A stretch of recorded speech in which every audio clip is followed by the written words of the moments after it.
Ukraine शांति चुक्ति पर सोमवार राष्ट्रपति वोलोदिमिर जेलेंस्की अमेरिका प्रतिपक्ष डोनाल्ड ट्रंप को वाशिंगटन में भेटिबे। रूसिया राष्ट्रपति व्लादिमिर पुतिन अलास्कार ट्रंप कर आलोचनार निष्कर्ष बाहर नथिबा बेले 3.5 वर्ष धरी चलिथिबा युद्ध बंद पर उद्यम को गुरुत्व दि जाउछि।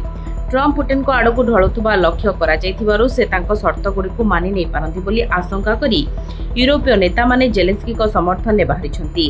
ट्रंप जेलेंस्की साक्षात बेले Germany chancellor Friedrich Merz, France राष्ट्रपति एमानुएल मैक्रोन, ब्रिटेन प्रधानमंत्री कीर स्टारमर, इटाली प्रधानमंत्री जॉर्जिया मेलोनी समेत आउ केते जण यूरोपीय नेता व्हाइट हाउस को जाई पारंती।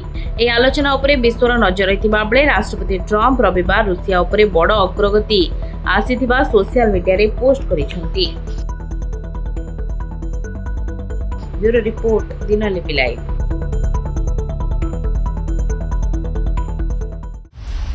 दिनलिपि लाइव को एबे ही लाइक शेयर सब्सक्राइब करंतु।